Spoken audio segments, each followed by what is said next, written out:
Hello students, welcome on Future Point classes. Students, today we will discuss about phases of moon. आज हम moon के faces के बारे में डिस्कस करेंगे कि किस तरह से मून हमें घटता बढ़ता हुआ नजर आता है. ओके, सो चिल्ड्रन, अगर हम अर्थ से मून को देखते हैं तो मून कभी हमें बड़ा नजर आता है, कभी हमें छोटा नजर आता है और कभी हमें मून फुल चमकता हुआ नजर आता है. ओके, सो इस चैप्टर में हम मून के इन्हीं फेसेस के बारे में कि किस तरह से मून का जो शेप है वो चेंज होता है, इसके बारे में हम डिस्कस करेंगे. Okay children, as we know that moon revolves around the earth in a fixed orbit. हम सभी जानते हैं कि जो मून है वो अर्थ के चारों तरफ एक फिक्स्ड ऑर्बिट में क्या लगाता है, राउंड लगाता है. Okay, so this one is earth and this one is moon. Okay, so moon revolves around the earth in a fixed orbit. Okay, moon अर्थ के चारों तरफ एक निश्चित दूरी पर क्या कर रहा है, चक्कर लगा रहा है. ओके, तो एक फिक्स्ड ऑर्बिट में क्यों लगा रहा है, बिकॉज अर्थ और मून के बीच में एक फोर्स यहाँ पर काम करता है जिसे हम सेंट्रीफ्यूगल फोर्स कहते हैं, जिसके कारण मून जो है वो अर्थ के चारों तरफ एक फिक्स्ड ऑर्बिट में राउंड करता है. ठीक है, now children, We know that moon doesn't have its own light. हम जानते हैं कि मून की खुद की कोई लाइट नहीं होती है. But sun gives light to the moon. लेकिन सन मून को क्या करता है, लाइट देता है. ओके, इट मीन्स जो मून है वो सन की लाइट से क्या होता है, रिफ्लेक्ट होता है और हमें शाइन करता हुआ नजर आता है. ओके, तो मून सन की लाइट मून पर पड़ने के कारण मून हमें चमकता हुआ नजर आता है. Okay, now children, when the moon is between the earth and the sun, we doesn't see the moon at all. Okay, जब moon, this one is earth, okay, this one is moon and this one is sun.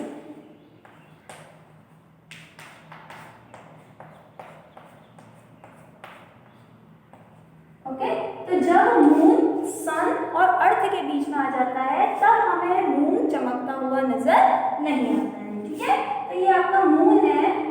ठीक है, देखो इतने faces में जो सन की है वो लाइट क्या होती है, पड़ती है, तो ये फेस तो आपका चमक रहा है. ठीक है, लेकिन जो फेस अर्थ की तरफ है, क्योंकि इसमें हम क्या पढ़ रहे हैं, फेसेस, और ये फेसेस कैसे पढ़ रहे हैं हम, अर्थ से हमें मून कैसा नजर आ रहा है.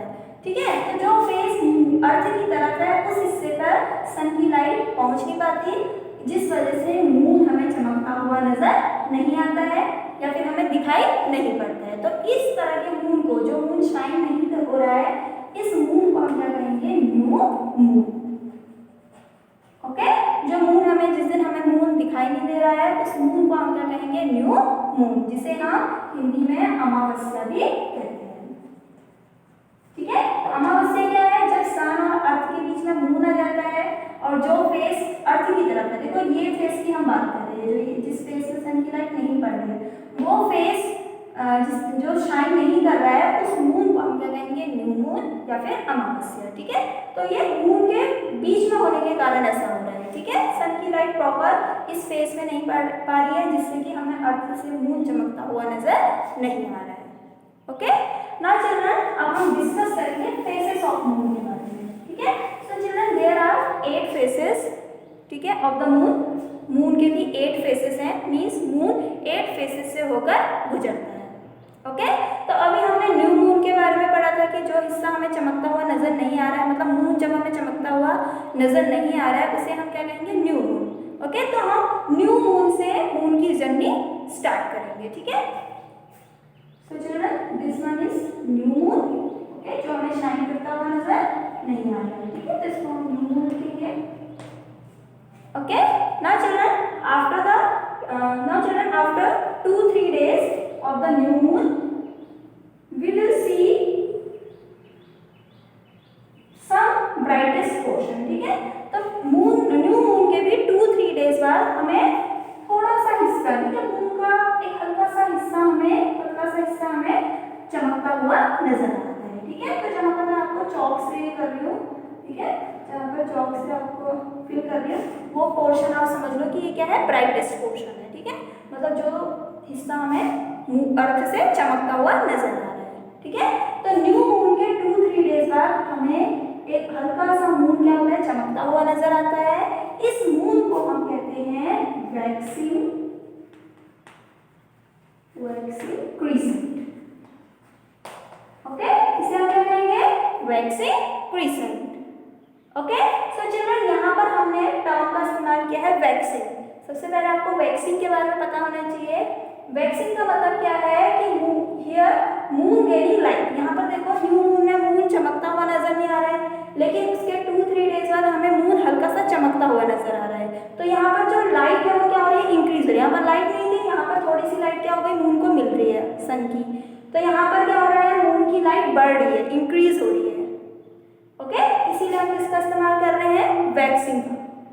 ओके, सो एक्सपेंडिंग इल्यूमिनेशन, ठीक है, यहाँ पर क्या हो रहा है, इल्यूमिनेशन मतलब जो प्रकाश है वो क्या हो रहा है, बढ़ रहा है। इसीलिए हम वैक्सिंग टर्म का यहाँ पर इस्तेमाल कर रहे हैं।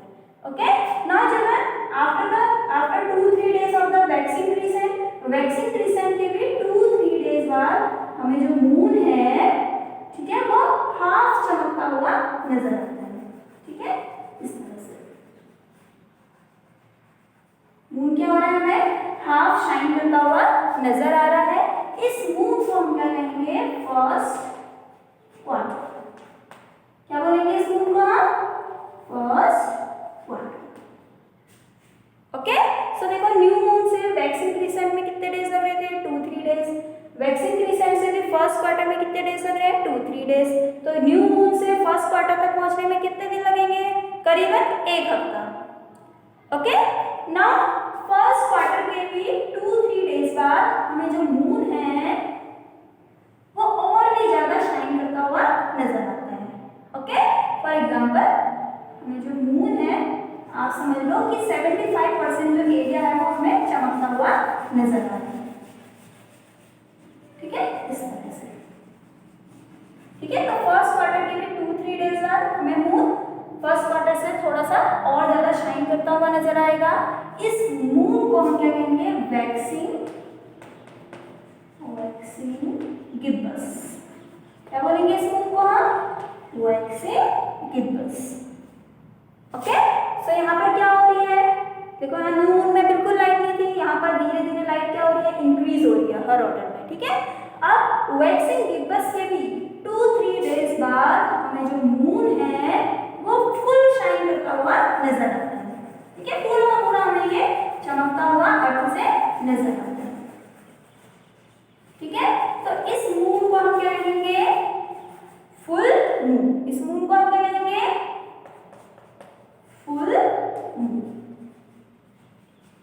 ओके, सो फुल मून जिसमें हमें मून पूरा का पूरा शाइन करता हुआ नजर आ रहा है। ठीक है, तो फुल मून को हम पूर्णिमा भी कहते हैं।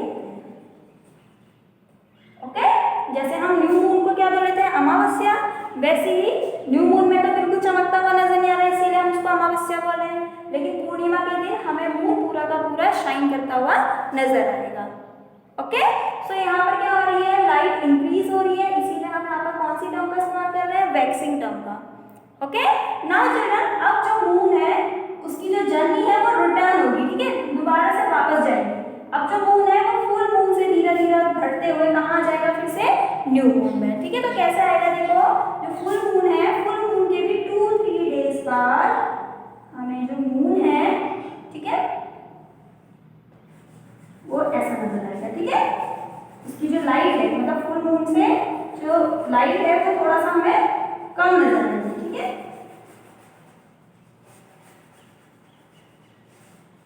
ठीक है, तो 75% एरिया हमें क्या हो रहा है, चमकता हुआ नजर आ रहा है। ठीक है, तो इस मून को हम क्या कहेंगे, इस मून को हम कहेंगे वैनिंग गिब्बस। इस मून को हम क्या कहेंगे, waning gibbous. Okay, so children यहाँ पर हम किस टर्म का इस्तेमाल कर रहे हैं, वैनिंग टर्म का। यहाँ तो हम वैक्सिंग टर्म का इस्तेमाल कर रहे हैं और इधर हम वैनिंग टर्म का इस्तेमाल कर रहे हैं। तो दोनों में डिफरेंस क्या है, देखो यहाँ पर क्या हो रहा है, न्यू मून से जो लाइट है, मतलब मून की जो लाइट है वो बढ़ रही है, इंक्रीज हो रही है, इसलिए हम वैक्सिंग टर्म का इस्तेमाल कर रहे हैं। लेकिन यहाँ पर क्या हो रहा है कि फुल मून से लाइट क्या हो रही है, डिक्रीज हो रही है। यहाँ पर तो इंक्रीज हो रही थी, यहाँ पर क्या हो रही है, डिक्रीज हो रही है, मतलब कम हो रही है। तो इसीलिए हम यहाँ पर कौन सी टर्म का इस्तेमाल करेंगे, वैनिंग टर्म। अगर आप ध्यान से देखो तो ये दोनों एक जैसे ही नजर आ रहे हैं, मतलब इतना ही पोर्शन यहाँ भी साइन कर रहा है, यहाँ भी साइन कर रहा है, लेकिन यहाँ पर क्या हो रही थी, लाइट बढ़ रही थी, ठीक है, बढ़ रही थी, मतलब इंक्रीज हो रही थी। यहाँ पर क्या हो रही है, लाइट फुल मून से इंक्रीज होगी, सॉरी डिक्रीज होगी, ठीक है, यहाँ से मतलब कम होती जा रही है, इसीलिए हम यहाँ पर वैनिंग टर्म का इस्तेमाल करेंगे। ओके, सो वैनिंग दिवस से भी 2-3 डेज बाद हमें फिर से मून हाफ शाइन करता हुआ नजर आता है, ठीक है, कितना नजर आएगा हमें, हाफ शाइन करता हुआ, ठीक है। तो इस मून को हम कर देंगे थर्ड क्वार्टर, क्या बोलेंगे इसे हम, थर्ड क्वार्टर, या फिर हम इसे लास्ट क्वार्टर भी कह सकते हैं, ठीक है। तो इसको हम क्या कहेंगे, थर्ड क्वार्टर, ठीक है, मैं यहाँ पर लिख देती हूँ, इसे हम कहेंगे थर्ड, ओके, इसे हम क्या कहते हैं, फर्स्ट क्वार्टर, ये क्या है, थर्ड क्वार्टर, या फिर इसको हम लास्ट क्वार्टर भी कह सकते हैं, ठीक है।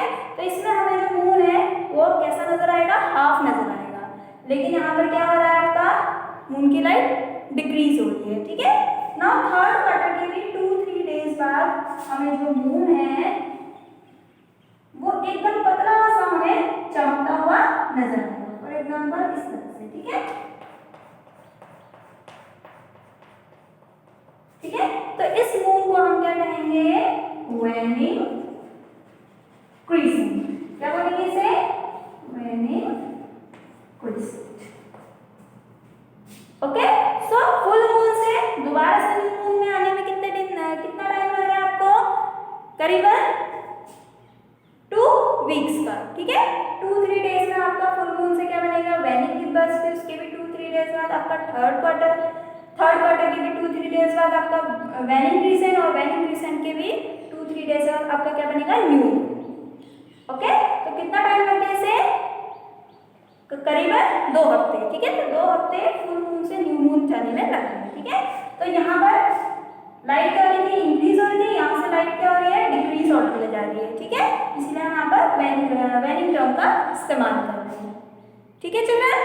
ना चिल्ड्रन, अभी the number of 2 new moons के बीच में अगर हम डेज ऑफ नंबर देखें, ठीक है, मतलब न्यू मून से दोबारा से न्यू मून में वापस आने में करीबन कितना टाइम लग रहा है, हमें कितने दिन लग जाते हैं, हमें लगेंगे 29.5 डेज, ओके।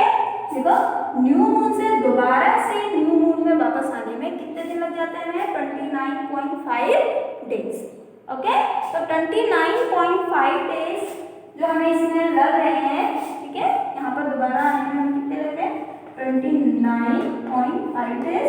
इन 29.5 डेज को हम लूनर मंथ कहते हैं, क्या कहते हैं इसे हम, लूनर मंथ, इसे हम क्या कहेंगे, लूनर मंथ, ठीक है। तो आप कहीं से भी स्टार्ट करो, आप ऐसे भी कह सकते हो कि न्यू मून से दोबारा न्यू मून आने में कितने डेज लगते हैं, 29.5 डेज, या आप यहाँ से जर्नी स्टार्ट करो फुल मून से, तो फुल मून से दोबारा से फुल मून में आने में कितने दिन लगेंगे, 29.5 डेज, जिन्हें हम क्या कहते हैं, लूनर मंथ, ओके।